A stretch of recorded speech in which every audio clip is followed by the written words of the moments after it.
What's going on, everybody? It's me, it's your boy Kyle. I'm coming at you from the MTG Homebrew Network, and today we are going over one of my favorite decks of all time. This deck has had a long journey. I would say it's approximately 6 years. I talked about this in our first episode of our podcast. Go check it out. Pretty awesome. Also, check out our Discord. We have a lot of really good stuff on there. We have a lot of really cool people. We talk everything. Hit us up with a like if you enjoy the video, just a quick click. And then honestly, shoot us a comment. I love reading comments and I love responding to comments and I love leaving comments. Just let us know, did you like the video? Did you like any of the cards? Just hit us up. Today we are talking about Ob Nixilis the Fallen. Ob Nixilis the Fallen is a crazy Magic card, in my opinion. It doesn't see a lot of play outside of Yarok Landfall or some Landfall payoff decks that have black in it. It's very niche. Ob Nixilis the Fallen says Landfall. Whenever a land enters the battlefield under your control, you may have target player lose 3 life. If you do, put 3 1/1 counters on Ob Nixilis the Fallen. I'm just going to set the record straight. This card is crazy. This card is absolutely crazy. I much prefer it to be in a 1v1 because you only have 1 life total to go through. But as you know, most Commander games, if not 90+% of them, are all 4-player games. It's a little harder in 4-player games because you have to go through 120 life. But believe me, when this deck gets going, always gets going. So this deck started out as Gonti, Lord of Luxury. Gonti is a really cool card. It says when it enters the battlefield, exile the top 4 cards of target player's library or target opponent's library. Choose 1. You may cast it at any time and a mana of any color. Put the rest on the bottom of the library. It's really, really, really cool. That deck was just all value. It was enter the battlefield, sack Gonti, replay Gonti, just get as much card advantage as you can. My favorite play I ever did with Gonti was I just took someone's counterspell. Do you have any idea how crazy it is to cast a counterspell for 2 black mana? Oh, it felt amazing, and that deck was really cool. And this deck is actually one of my oldest decks. It has taken a really long journey. It is 6 years old. I had our boy Ryan. He actually made it for me as a birthday / getting into Commander present. It was awesome. Since Gonti, it transitioned to Demon Tribal. Demons are one of my favorite. They constantly have flying and trample.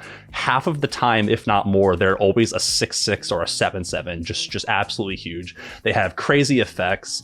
And my favorite one all time, Master of the Feast. Absolutely crazy card. But since then, it went back to Gonti, and then I discovered Ob Nixilis the Fallen, and I made him the commander. And it's just play lands. That's all you want to do. You play lands normally in Commander, so let's just play some and have them lose 3 and put 3 1/1 counters on them. The whole deck is lands, obviously, but what really turns the deck on, which I actually just upgraded this deck recently, so it has a lot more gas inside it. It's a lot more consistent. It's just fetch lands. And we play Bloodstained Mire, Polluted Delta, Marsh Flats, and Bloodstained Mire. And all of them are just great additions because what they say, check this out. Let's go to our lands. If you look at Marsh Flats says pay 1 life, sacrifice it, go get a land that is a swamp or a plains. We always get a swamp. But what it says is 2 landfall triggers. So Marsh Flats enters, we make you lose 3, and we put 3 1/1 counters on him. Now he's a 6/6. We crack it, we go and get a swamp, and now you lose another 3, and he's a 9/9. Do you have any idea how hard it is to deal with a 9/9? And we play Prismatic Vista, we play all of the new Capenna lands because they're Evolving Wild / Terramorphic Expanse, but they go and get specific colors for the lords or whatever, the 3-color commanders, the 3-color options, the wedge commanders from New Capenna. And Riveter's Outlook, it says go and get a swamp. What else do we have? Terramorphic Expanse, go and get a swamp. Verdant Catacombs, you guessed it, go and get a swamp. We play as many fetch lands as the deck can fit. We play 15 snow-covered swamps because we always need to get our swamps. We always need to hit our landfall triggers, and we always need to get swamps off of the fetch lands. We are going to transition. I want to tell you guys all about our lands. We play 42 of them because we're a landfall deck, and we're mono black, mind you. No one is playing mono black. I have not seen many Ob Nixilis the Fallen decks. I did a little bit of research beforehand, and it's not a very popular commander, but we're going to change it. We're going to make it popular. So we have Ancient Tomb. It's so easy. You know, you lose life in the deck, your life total is a resource, but it taps for 2. That's amazing. Bloodstained Mire. It's a fetch land. Bojuka Bog. You always need a way to exile someone's graveyard. I really like to play Scavenger Grounds. Taps for colorless, or you pay 2 and you sacrifice it to exile all players' graveyards. I really like that card, but it taps for colorless. Now, Bojuka Bog, we play several tutors in the deck, which we will get to, and Expedition Map. And Expedition Map is one of the best cards in the deck because we can go and get Urborg. We can get Bojuka Bog. We can get our next land called Buried Ruin. We play 24 artifacts. If an artifact gets removed, we want to get it back. We really want to get it back. I honestly think Buried Ruin is like an auto include in every deck outside of like, I don't know, like mono green Stompy, because you're not playing a lot of artifacts in your deck. You're playing mostly creatures.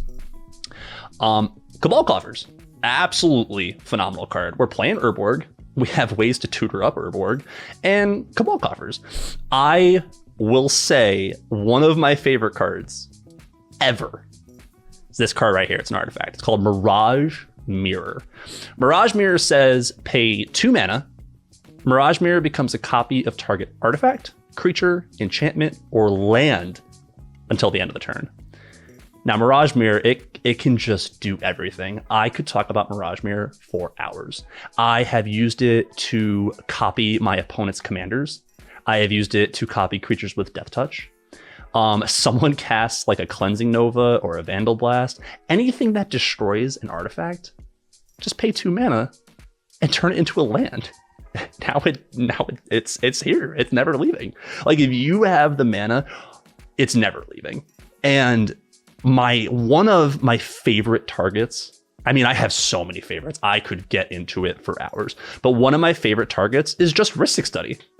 It's Smothering Tide, like Mystic Remora, Esper Sentinel, anything that draws you cards. A really cool card cycle to copy, which we will also get into. It is the Reflection cycle. Let's go to our enchantments. This is a card called Wound Reflection. At the beginning of each end step, each opponent loses life equal to the life they have already lost this turn. Ob Nixilis says target opponent loses 3 life.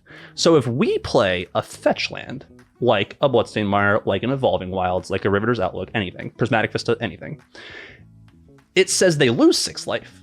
But you go to the end step and Wound Reflection's like, you're going to lose another 6. Do you have any idea how crazy a 12-point life swing is? Let alone swinging with our huge commander. Ob Nixilis the Fallen, put 3/1 counters on it. You play an Evolving Wilds, they lose 6, and now you have a 9/9. A 9/9. We play a decent amount of ramps, so we're probably getting him out turn 4, turn 5, play a land. What are you going to do against a 9/9? Not a whole lot. Okay, let's continue with our lands. Cabal Stronghold, because we play a lot of swamps. It's not as good as Cabal Coffers, but it's pretty good in a pinch. Command Beacon, I'm a huge fan of Command Beacon because it lets us get around commander attacks. And we can play it with Crucible Worlds. I kind of had a soft lock on one of my opponents one game because I had a Crucible Worlds, and they're like, I'm gonna remove Ob Nixilis. And I'm like, okay, that's fine, he's a threat. I'm just gonna sack it and get it back. And then I play it again, and then like a turn or two later, it gets removed because no one's killing my Crucible Worlds. Not enough people play artifacts. Again, I could talk about this for hours, but not enough people play interaction. We need removal. We need board wipes. We need single target removal for artifacts, enchantments, non-land permanents, all of it. And just not enough people play it. Like, to some degree, if you're playing a crazy threatening card, it's kind of on your opponents to get rid of it.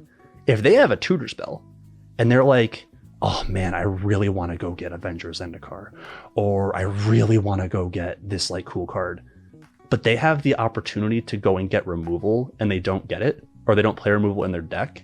Those choices, it's kind of on your opponents. Like, you present a threat, it's their job to assess it and figure out how to deal with it. You know, you can only top deck as good as you can, but like, you can top deck better if you play more interaction. I always think you should play interaction. Demolition Field. Now, this card used to be Field of Ruin, because Field of Ruin says the same thing, except it says each player. Demolition Field. Tap for a colorless, pay 2. Sacrifice it. Destroy target non-basic land an opponent controls. They search the library for a basic land, and you search the library for a basic land. It replaces itself. It's very nice. But most importantly, it's a landfall trigger. Evolving Wilds. It's a 10-cent card. It is probably one of the most like bulk reprinted cards, and it just says make them lose 6 and make a 9/9. Make it 6 1/1 counters. 6 1/1 counters is a lot of 1/1 counters. It's like, you would be surprised if someone doesn't have a blocker. I'm just gonna swing for 9. I'm just gonna swing for 15. Like, easy money. Fabled Passage, it's a fetch land. Now, we also play Field of Ruin. I was thinking about cutting it. I wanted to cut it, but at the same rate, you need land destruction, and it does get you a landfall trigger. So, like I said, I was thinking about cutting it, but I think it's better off in the deck. Maestro's Theater. This is the new Capenna Evolving Wilds style lands, or if you guys remember the Panoramas. The Panoramas were actually in this deck for a while, but I cut them to put more fetch lands in because they're like a little slow and they tap for colorless. But the same thing with the new Capenna cycle, they go and get 3 types of lands, but in our case, we just care about swamps. Marsh Flats, go and get a swamp. Myriad Landscape, go and get 2 swamps. I'm not the biggest fan of Myriad Landscape. It enters tapped, it's an investment, but in this deck, we're looking for as many landfall triggers as we can get, and it's 2. Obscura Storefront, it's just like we said, new Capenna, it's a fetch land. Plaza of Heroes. Now, this card is crazy because this deck revolves around Ob Nixilis. We are a very commander-focused deck. If Ob Nixilis isn't on the battlefield, we're not doing a whole lot. You know, we have our removal, we have our interaction, we have our board wipes, we have our tutors, but like, it's very focused on Ob Nixilis. So this is always tapping for a black, but it also says pay 3 mana, exile it, give Ob Nixilis hexproof and indestructible. Protects against board wipes, protects against removal. We love that. And you know what's so cool about this? This is tutorable with Expedition Map and any of our other tutors. It's amazing. Polluted Delta goes and gets a swamp. Prismatic Vista goes and gets a swamp. Reliquary Tower. We play a few cards that benefit off of having maximum hand size. Mask of Grizzlebrand is a perfect example. Whenever equipped creature dies, you may pay X life, where X is its power. Ob Nixilis is going to have pretty big power. It's pretty much always going to be more than 6, always going to be more than 9. Pay X where X is its power. If you do, draw X cards. Reliquary Tower, you know? We have no infinite hand size, so we can make use of all those cards. We also play Necropotence. Now, if you're mono black deck and you're not playing Necropotence, I think you're doing something wrong. That's just a hot take. Riveter's Outlook, go and get a swamp. Rogue's Passage. See, I'm like not the biggest fan of Rogue's Passage because 4 mana is a big investment.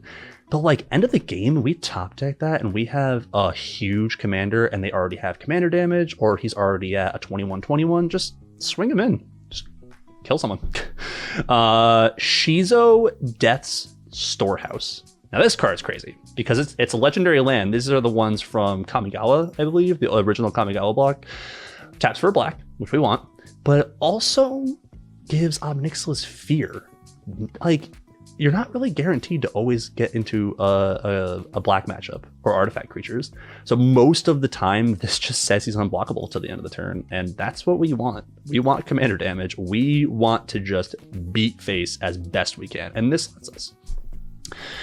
15 snow-covered swamps. Now, I wrestled with the amount of swamps to put in this deck because we always need to hit our land drops. This is a landfall deck.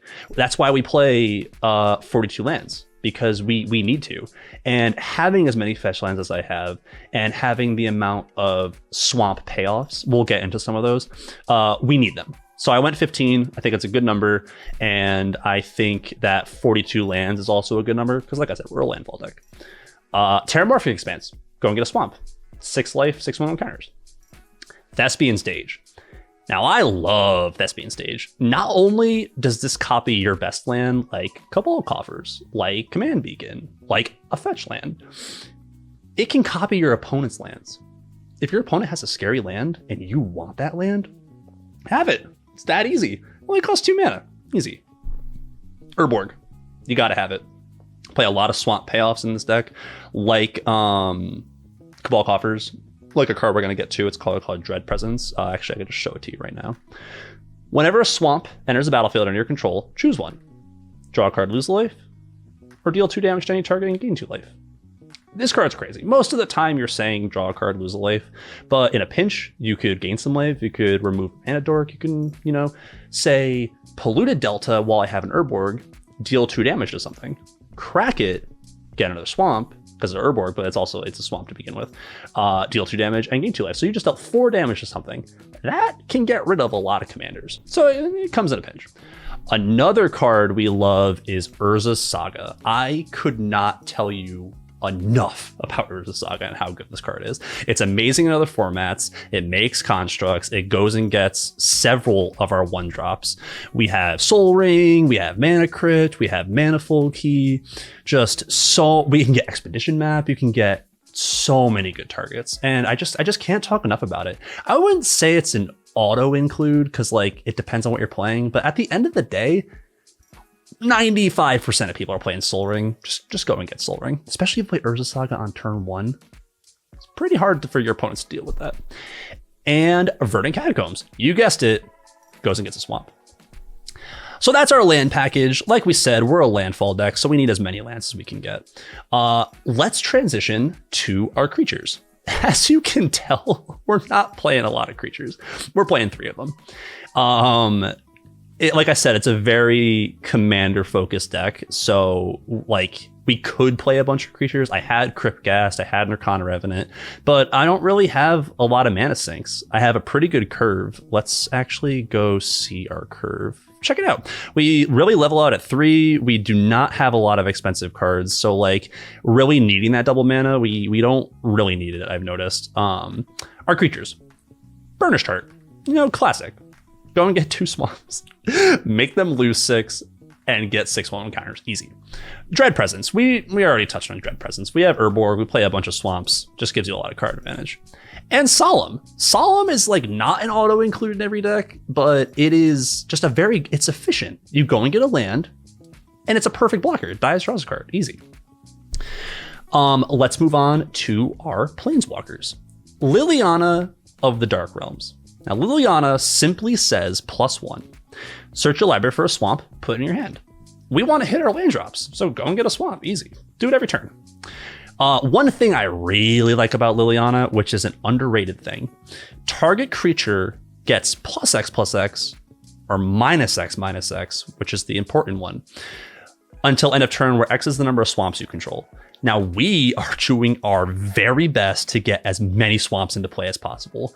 We have Urborg. We have ways to tutor Urborg. This guarantees you to basically kill any creature. That's all you want to do. If you need to get in for damage, remove their creature. That's all you gotta do. Back when this was a demon tribal deck, it was really an Ob Nixilis tribal deck because we played the Planeswalker, we played Unshackled, we played Reignited, and we played the Fallen. Ob Nixilis Reignited. We got +1. Draw a card, and you lose 1 life. -3. Destroy target creature. What's really important here is when you use your -3, it doesn't get rid of Ob Nixilis. He still lives. And then the ultimate, we never really go for the ultimate. I got it 1 game because I just kept Ob Nixilis back as a blocker, and they just didn't really have enough creatures to swing. And it says whenever a player draws a card, you lose 2 life. And emblems. No one can get rid of emblems. Planeswalkers don't come up very often in Commander as much as I really want them to, but drawing a lot of cards because that's what everyone wants to do in Commander. Lose 2 life. It's only a matter of time. You put them on a clock. they're already on a clock from the moment you start and shuffle up and play, because lose 3 life, put 3+1/+1 counters. It's going to be a fast game. Creatures, we talked about. Let's go on to our sorceries. I play a lot of tutor spells because not only are we mono black, so we want to make the best of it. Like with our access, it's the best color to tutor in. We can get so many of our threats. We can get exactly what we need in the moment. A lot of really good targets are Urborg, Crucible of Worlds, Lifelink, Unblockable, a board wipe, a single target removal spell. That's why we play as many as we can. Beseech the Queen. This card was like kinda on the chopping block because it reveals the card, and sometimes you're not only playing 3 black for it, so it's like a little more expensive, but it gets you what you need. And sometimes I just get Reliquary Tower off of this. Sometimes I just get Urborg off of this. It's easy. We play Demonic Tutor. I would argue it's the best tutor spell in the format because 2 mana is very efficient and you don't lose any life like other tutor spells. I'm going to save Diabolic Revelation for last. You'll see why. We play Increasing Ambition because tutors for a card, but also has flashback. You know, late game, you're not doing a whole lot if you're like empty-handed. Why don't you just flashback it and go and get Necropotence and Reliquary Tower? Easy. We're going to go down to our instance. We play Vampiric Tutor. I have really never played Vampiric Tutor before because it's like a little expensive, but it's like not the worst. It's only $35. But this card's crazy because you can do it turn 1 on someone's end step and just get a Soul Ring, just get an Urborg. Most of the time we're getting Urborg because we want swamps. But like we said, we can get anything else we want. We will now transition to something that is very important to me. Not enough people play board wipes. I think that the game has to end at some point, but sometimes the board just gets too cluttered. You're facing token decks, you're facing a crazy commander. Sometimes you just need a board wipe. And sometimes the deck just becomes a stalemate because everyone's getting big and scary and no one wants to swing at one another and you're twiddling your thumbs. Board wipes help that. Most importantly, with our deck, Ob Nixilis gets huge. Guaranteed. Because in Magic, you play lands. When you play lands in this deck, he gets bigger. So we play a lot of cards that say -X/-X. Black Sun Zenith, it says put X -1/-1 counters on each creature. Shuffle back into your library. Shuffling back into your library, pretty awesome because we can get it again. But with Ob Nixilis, because he has +1/+1 counters, they just negate one another. But it gets rid of everything else on the board. We play Blood on the Snow. This deck runs 15 snow-covered swamps, lots of ways to get them, and it says 6 mana, destroy all creatures or destroy all planeswalkers. Then return a creature or planeswalker card with CMC X or less from your graveyard right back to the battlefield, where X is the amount of snow mana spent to cast this spell. Now, there is a chance that we have mana rocks and we're not always going to get Ob Nixilis back, but a lot of the times it just says pay 6 mana, wipe the board, get Ob Nixilis back. And we love that. Even if we don't have Ob Nixilis because someone removed it or there's just not a good position to play him, we can Blood on the Snow for 4, for 3, and get back our other creatures like Burnished Heart, like Dread Presence, like Solemn. It's amazing. Dead of Winter. All non-snow creatures get -X/-X until end of turn, where X is the number of snow permanents you control. We really like -X/-X because it gets around Indestructible, it gets around Protection, and Ob Nixilis is always going to be huge. Is always going to be huge. So if we do a Dead of Winter, or down here, another one of my favorite cards, Toxic Deluge, for like 6. Sure, Ob Nixilis is a 3/3 for the rest of the turn, but everything else is gone. Amazing. Let's see what else. We play Mutilate. All creatures get -1/-1 for each swamp you control. That's another reason why we like Urborg. But again, we play so many fetches that basically they are a swamp because you just go and get one. Let's see. We play Necromantic Selection. This card has a lot of value to me because it came in the Ob Nixilis pre-con all the way back in 2014, I think 2013, 2014, or 2015, one of the 3. It says 7 mana, destroy all creatures, then return a creature card put into the graveyard this way back onto the battlefield. You can reanimate an opponent's creature, but most importantly, you're reanimating Ob Nixilis. You pay 7 mana, you destroy everything, get them right back. What are they going to do? We just board wiped. They have no creatures. Now we have a big scary threat. Play another land. Now he's a 6/6. Play a fetch land. Now he's a 9/9. Easy. And this one is like not a board wipe, but it's Torment of Hellfire. We're always playing Torment of Hellfire in a mono black deck. It's too much fun. Late game, you top deck that. You got a Cabal Coffers. You're doing X equals 10. Sometimes that's just enough to end the game. And it's fun. One of my favorite plays with Torment of Hellfire, it was early game. I had a Soul Ring. I got a Cryptghast. This was long ago when I used to play Cryptghast, and I had an Urborg. I had a great start, and I just had so much mana, and I was like, Torment of Hellfire X equals 5, and it's like, okay, wow, it's early game. This isn't gonna do a lot, but if they don't want to discard cards, if they don't want to sack non-land permanents, just take 15. That's a really easy way to turn the game on and really set the pace, set the tone. Great card. Can't say enough about it. Lastly, our last tutor spell, we kind of transitioned to board wipes, but our last tutor spell is my favorite. I'm going to guarantee that some of you have never even heard of this card. Diabolic Revelation. You pay 5 mana and X.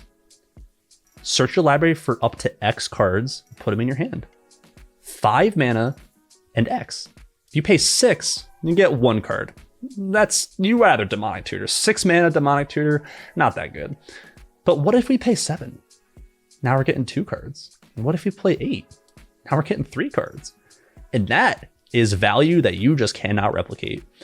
This is one of the best cards to top deck in the late game because, oh man, I have no cards in my hand. Oh, what am I going to do against my opponent's commander? What am I going to do about this? Any situation you're in, you top deck Diabolic Revelation, dump all your mana into it, and just make a new hand. That's all it is. That's all it is.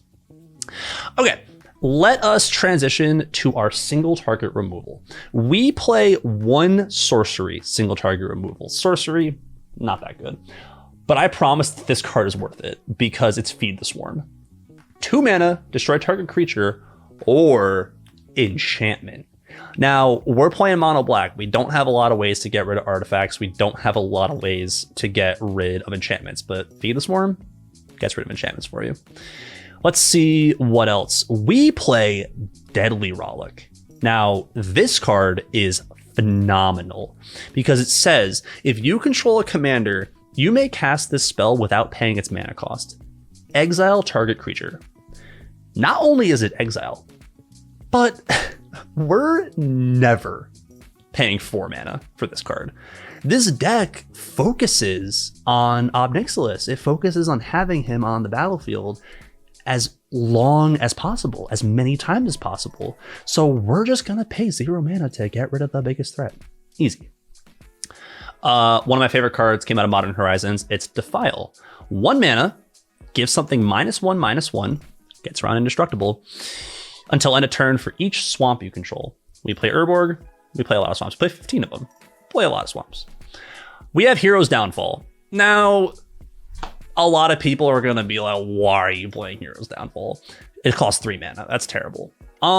Hero's Downfall has a very special place in my heart because I started to play Magic around Theros block, and this card used to be a rare. This card used to destroy Standard. So not only does it have a special place in my heart, but it says destroy target Planeswalker.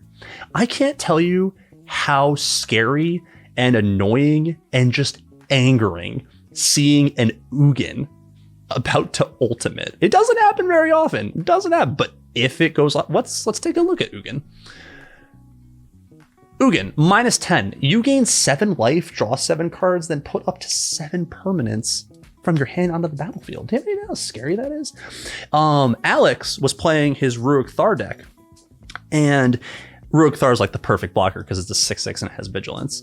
And he had an Ugin and was like pressuring to get the ultimate. And I was like, oh man, I got nothing to deal with this. Top deck, Hero's Downfall, boom, mic drop. Get that out of here. And his face, never forget it. He was like what? Like, did that really just happen? Amazing. I realized, actually, I'm very sorry, I didn't actually go over Ugin when we went to the Planeswalkers. I'm just so excited. Ugin, the Spirit Dragon, 8 mana. +2, Lightning Bolt. -X, the one that everyone is using it for. Starts at 7. Exile each permanent with CMC X or less. That's 1 or more colors.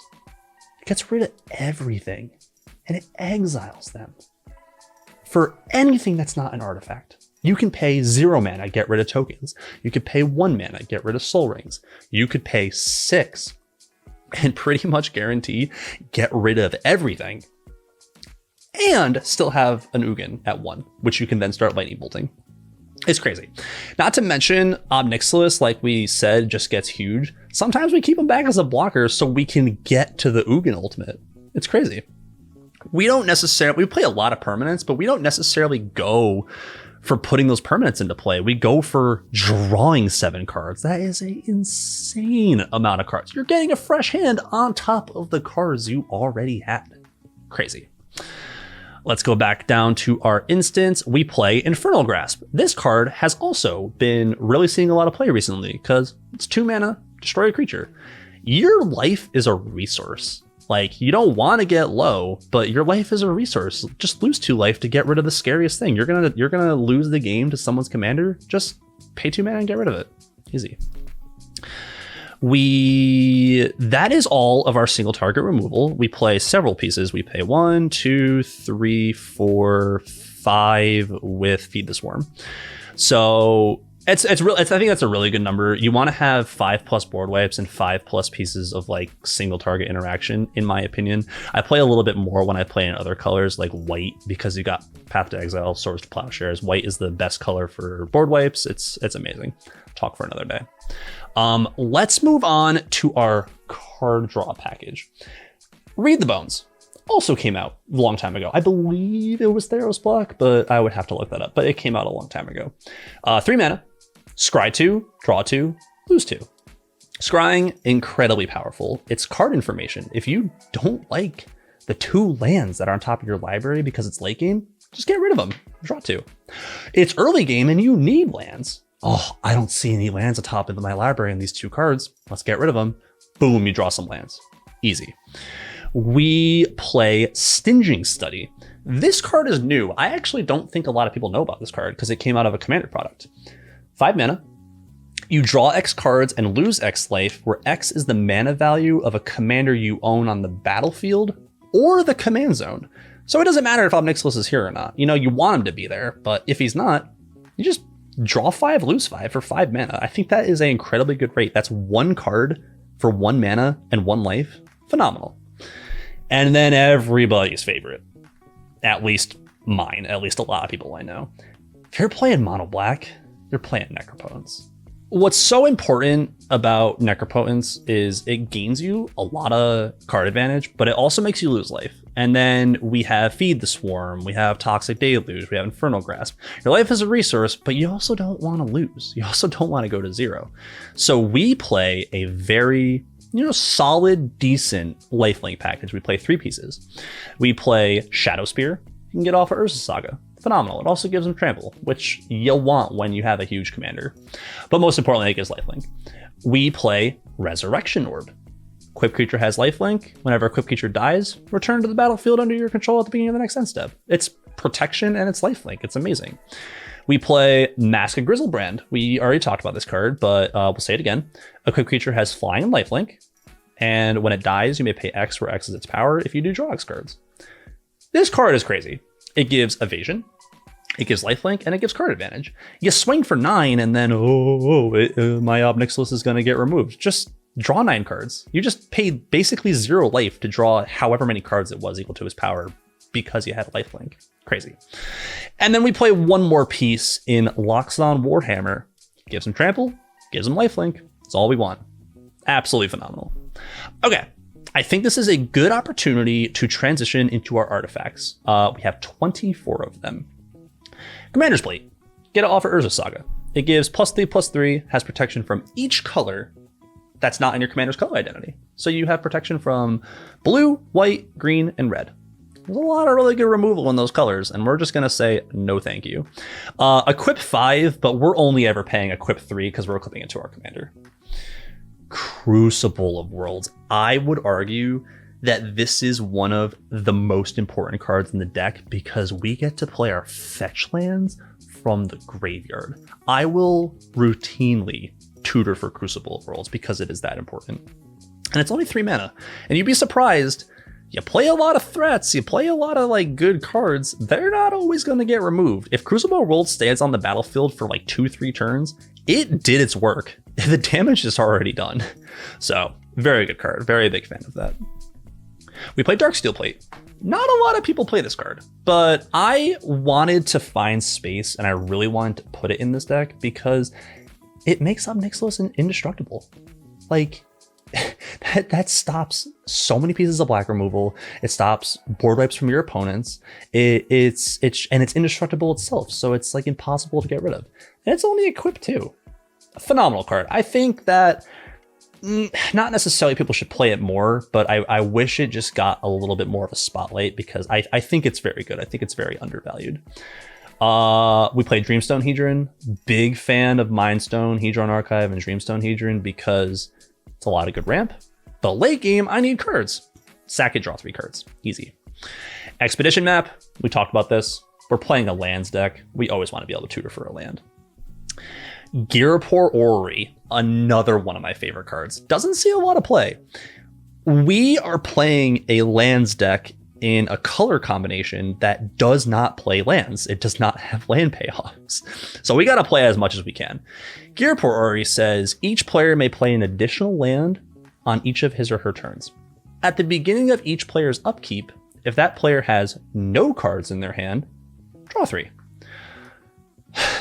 Let me tell you, you're not always going to be in a situation where you're going to draw those 3 cards and then 1 for your draw step. But like when you don't have any cards, you got a Girapor Orrery. Wow, does it feel good. Amazing. Now, one important part of this card, it says each player. Now, you want to think that like, oh, I'm helping my opponents. But in my opinion, it is the classic Awakening argument. Awakening says at the beginning of each player's upkeep, untap all their lands and all their permanents. Sorry, all their lands and all their creatures. You want to use that card more efficiently than your opponents. In this situation, we're playing extra lands, we're doing more damage, we're getting more counters on Ob Nixilis. So we are utilizing the playing additional land on each of his or her turns more than our opponents. Sometimes you don't want to play cards like this, but in my opinion, we need to play as many additional land drops as possible. There's only 2 ways in mono black, and they're both artifacts. We can actually get on to the second one. I'm a huge fan of this card. It is called Storm Cauldron. This card's very old. It's from 6th edition. 5 mana. Each player may play an additional land on each of his or her turns. Easy. But whenever a land is tapped for mana, return it to its owner's hand. Now, you would think that this is bad, but we want to turn a negative into a positive. We want to play lands. So we tap 2 lands, play a cool card, return them to our hand. Now we have our additional land drops. We have that 3 life. We have that 3+1/+1 counters. And we, like I said, we want to play as many lands as we can. And this is the way we do it. Storm Cauldron and Girapor Orrery. Let's move on. We have a little bit of like an equipment package because we want to really get Ob Nixilis in and we want to guarantee that damage. So like I said, we play Locks on our Warhammer, we play Mask of Grizzlebrand, but we also play Haunted Cloak. Now, this card's a common. I guarantee like you'd like never see this card, but it gives Ob Nixilis every single thing that we want. And it's only equip 1. It's so easy to throw it on your commander. Equip creature has Vigilance, Trample, and Haste. Vigilance makes him the perfect blocker because he's huge. Trample makes it so we get that damage in. And we play Haunted Cloak on turn 3, play some ramp, either play Ob Nixilis on turn 4 or turn 5, just equip it and immediately swing with him. Immediately. Absolutely crazy. What else do we have for equipments? We have Resurrection Orb, like we already talked about. We have Shadow Spear, because it's crazy. We have Swiftfoot Boots, another card that I tutor for repeatedly. I used to play Whisper Cloak and Lightning Greaves in this deck, but I have since taken them out because they give Shroud. Shroud is not good because we want to target our commander with several cards. We want to target them with equipment, and we want to target them with 2 other cards that we'll talk about in a second. But he needs to be able to be targeted, so that's why we play Hexproof. Swiftfoot Boots, amazing. We play 2 relatively newer cards, and it's always fun to play newer cards because, like, newer cards, newer power creep, newer, like, new and cool things. You know, you love it. Sword of Fortune Frontier. This card's crazy.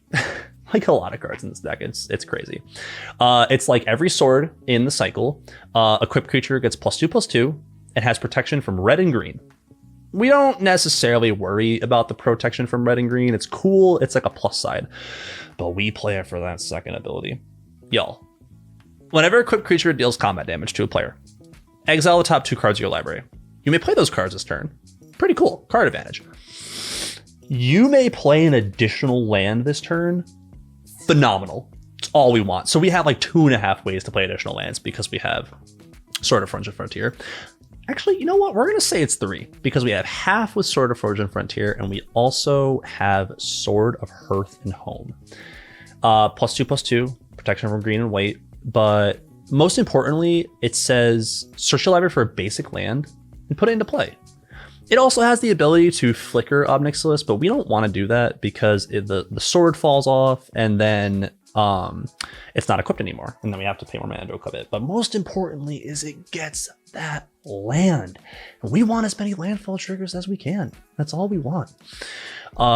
Sword of Vengeance does the same exact thing as Haunted Cloak, except it gives first strike and +2/+0. First strike and vigilance, an even better blocker. The only way you can make it better is with Death Touch, but we don't need to play Death Touch in this deck. And then our last equipment is one of my favorites. So sorry, we'll say there's 5 different ways to get additional lands.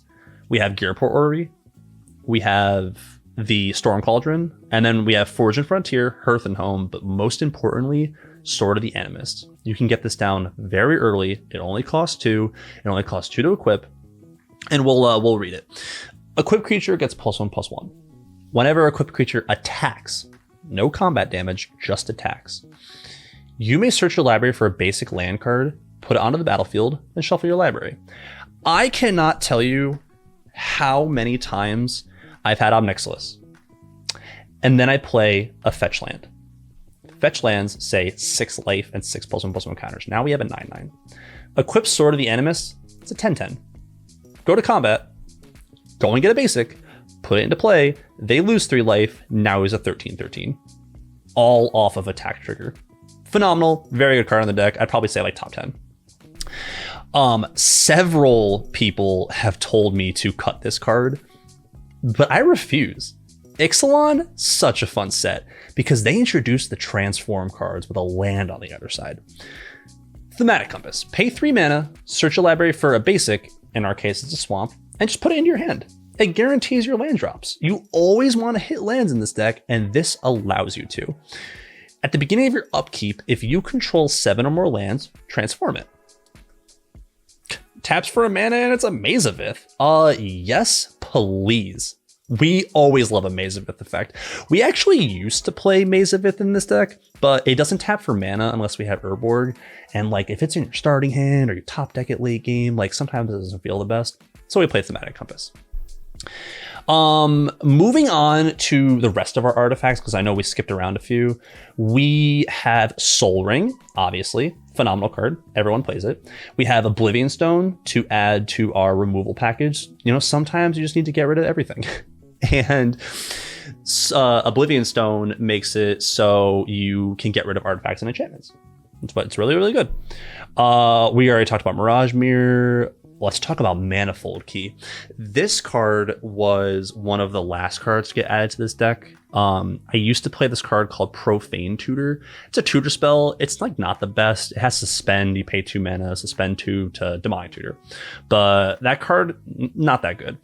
Manifold Key is amazing because it says pay 3 mana to make him unblockable. Unblockable? Like, yes, please. Absolutely. And that is all of our artifacts. Let's move on to our last section, and then we'll go over some notes about the deck, and then we'll wrap it up. We have Exquisite Blood. Holy moly, is this card insane. Whenever an opponent loses life, you gain that much life. So now we have Ob Nixilis, and we have a fetch land in our hand. By the way, it doesn't need to be a good fetch like Marsh Flats. Doesn't have to be Prismatic Vista. Just play an Evolving Wilds. Easy. We have Exquisite Blood, we have Ob Nixilis, we have an Evolving Wilds in our hand. We play the Evolving Wilds and we crack it. They have just lost 6, and we put 6 more counters on Ob Nixilis, but we also gain 6 life because of Exquisite Blood. That is a 12 life swing, let alone if we swing with Ob Nixilis, which is the whole point of the deck. Well, secondary point because we just want to play lands, but we're always swinging with him. So now we're just going to gain even more life. Let's say he didn't have any counters on him, and it was just the Evolving Wilds, and now he's a 9/9. We swing and we gain 9. Gaining life, my opinion, so underrated. It's like, yes, your life total is a resource, you want to use it, but like at the end of the day, if you're getting swung at, you're not going to lose if you have more life than your opponents, and gaining life, so important. Kaya's Ghost form. Now, I was kind of on a chopping block about playing this card, but the thing I like the most about it is, we'll say, enchant creature or planeswalker you control. When enchanted permanent dies or is put into exile, return to the battlefield under your control. What's really important there, obviously, is if it dies, but if it gets exiled, path to exile and swords we do not like, because we can't protect it with Darksteel Plate. We can't protect it with like -X/-X. It will just come back no matter what. Now, we want to play as much like protection for Ob Nixilis as we can, because we're playing mono black. We don't have counter spells, we don't have flicker cards, but what we do have access to is Kaya's Ghost form and these 2 cards. Undying Evil just gives Ob Nixilis Undying for 1 mana. You know, it dies to a board wipe. It even dies to a board wipe that you cast. Just give him Undying and bring him back. Undying Malice. It does the same exact thing, except it re-enters the battlefield with a +1/+1 counter. Buff his power. Most importantly, though, it returns it. Easy. Necropotence, we already went over. Wow. Talk about a card that synergizes with this deck. Retribution of the Ancients. This came out of Khans of Tarkir, one of, I'd argue, top 5 favorite sets. My favorite set is Fate Reforged because that set is crazy, but I'd probably say it's like top 5. 1 mana, enchantment, pay a black, remove X +1/+1 counters from among creatures you control. This card is really good in a +1/+1 counter deck because it says among, but in our deck, just as Ob Nixilis. Target creature gets -X/-X until end of turn. We love it when a card says -X/-X because it gets around indestructible and protection. Well, I guess it doesn't get around protection because you have to target the creature, but the -X/-X is, in my opinion, is way better than destroy. This card is crazy because every single time we play a land, which is the whole deck, which is what every player in Magic wants to do, we put +1/+1 counters on Ob Nixilis, and now we just remove them to like get rid of any creature we want. Any creature.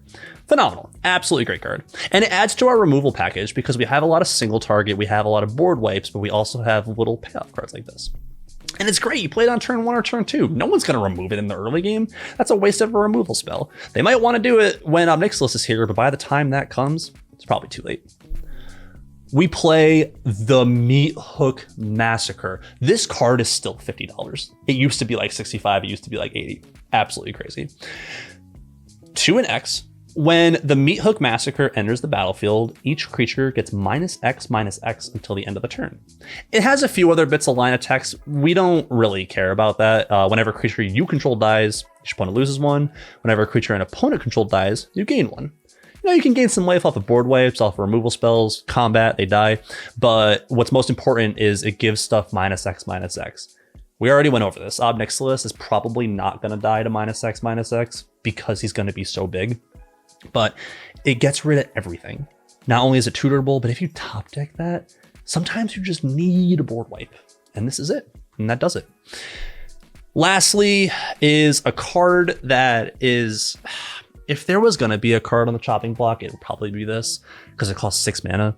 But this card is crazy. I love the Reflection cycle. Reflections are all about doubling stuff. Mana Reflection, double mana. Thought Reflection, which is the blue one, we double the amount of card draw we get. White is double the amount of life you get. Red is double the amount of damage you deal. And black, my favorite one. At the beginning of each end step, each opponent loses life equal to the life that they have already lost this turn. This card's crazy with Mirage Mirror, and it's crazy with Ob Nixilis because you just play a land and they lose 3, and then you crack a fetch land and they lose another 3, and then they go to the end step and they lose the life again. It's crazy powerful. Not to mention the damage with Ob Nixilis, and not to mention the damage that your opponents are dealing. It says each opponent. If I leave up Ob Nixilis as a blocker and Ruik Thar swings to someone and they lose 6, congratulations, they lose another 6. Oh, they cast a non-creature spell and they lose 6? Congratulations, it's happening again. Absolutely phenomenal. I am a huge fan of this deck. I have played it for so long. I just added all these cards to upgrade it. It's absolutely amazing. It's one of my favorites that I've ever built, and it's just so efficient. And it's so much fun to just play lands. I'm going to play an Evolving Wilds. You're going to lose 6. I'm going to get a 9/9. Then I'm going to swing at you with a 9/9. You can't do that much with an Evolving Wilds in other situations. Yes, you have Avengers and Zendikar. Yes, you have Tatiova, Scoot Swarm, all those other payoffs, but we're in mono black. We don't have access to those. We have to make the best. And let me tell you, we make the best in this deck. Absolutely crazy. I would like to wrap up this video with one, I don't want to call it controversial, but when I make my decks, I make it in a way that is probably not appealing to many other people, but it's the way I do it. It's the way I've always done it. And I would recommend trying it at least once. Most people play a deck and they go to build it and they're like, okay, I want 36 lands. Congratulations. Now I have 63 cards left to build from. You get your removal, 5-10 pieces. You got your creatures, 30 pieces. And now you only have a little bit of cards left. You have 20 cards left. It's, you add a card and you're like, okay, I want this. Okay, you look up another card and say, okay, I want this. And then by the time you get to 100, you're done. But what happens if you look up more cards and you're like, wow, I want to play this card. And then you look up another card and you're like, wow, I want to play this card. Now you're at 102 cards. You got to cut 2 cards. But what if you sat down for hours and just looked up as many cards as you can? You're like, wow, this seems so good in this deck. Wow, I have to play this card. By the time you know it, by the time I know it, I have gotten 130 cards, 160 cards. And let me tell you, it is challenging to have to cut that many cards. You have to cut 60 cards. You have to cut 40 cards, 30 cards. And it takes a long time. And it's very hard because you want your deck to do as much as it can, as efficiently as it can, but you want to play all these threats. You want to play all this gas. But at the end of the day, if you have 130, 140 cards and it's all gas, it's just straight gas. If you can get that cut down, all of those crazy cards, all of that amazing nonsense, all the gas, if you can get it down to 100, what's left? Super gas. The craziest cards you could possibly choose from because you had to nail down 30, 40, 50 cards to cut. And remember, each one of those cards was amazing. And now you're left with just the most beautiful product that you've ever seen. One deck that I built for Alex for his birthday. We'll go over the deck tech at some point in the future, but that's a day for another video. I spent about 18 hours working on that deck. I did hours and hours of research. I think it was about 200 cards, and I had to cut that down to 100. And all 200 of those cards were insane. Absolutely crazy big creatures, crazy good removal, interaction, draw cards, all of it. But I finally cut it down and I got to 100, and that deck is one of the best decks I've ever built. And I would argue that wouldn't have happened if I didn't add all those cards and didn't take the hard, painstaking time to get it down to 100. But just like I said, like, you're left with nothing but craziness. And what do you want when you play Magic? You want a good deck. This deck is amazing. It is so laser efficient. It does exactly what it wants to do. And if Ob Nixilis gets removed, it gets removed. Just play it again. You know, you got a big Ob Nixilis. You know, you're swinging, you know, you're making them lose life, and they remove it. Oh, that's so sad. Let's play him again for 7 mana. Or Command Beacon, get it back. Just play another Evolving Wilds effect, another fetch land, and immediately make him a 9/9. And immediately make them lose another 6. Unless they counter him, they can't do anything. You can't respond to people playing lands. You can respond to cracking the fetch, but they already have lost 3 and already put another 3/1 counters on Nixilis. Absolutely crazy. Thank you guys very much for joining me on this journey. I absolutely love this deck. If you ever want to play it, the link to the deck tech will be in the description. Give it a try for yourself. It's a great time. It's a great time every time. And I really look forward to y'all seeing more of the content that we have to put out. We have a lot of awesome deck techs coming. We have more podcasts where we just talk Magic, hang out with the boys, and just having a good time. That's all about what this channel is. It's about having a good time, sharing the good vibes, and just bringing our perspective on Magic to the masses. And I just can't wait for our channel to grow. I can't wait to meet every single one of you. Join our Discord. We're talking all day, all the time, and just have a good day, guys. Have a really, really good day. And if you guys ever need anything, hit us up in the comments. You know, we can even talk in Discord. If you ever need just a person to listen, a person to have an ear, like, we're here for you because we love you guys. Have a phenomenal day.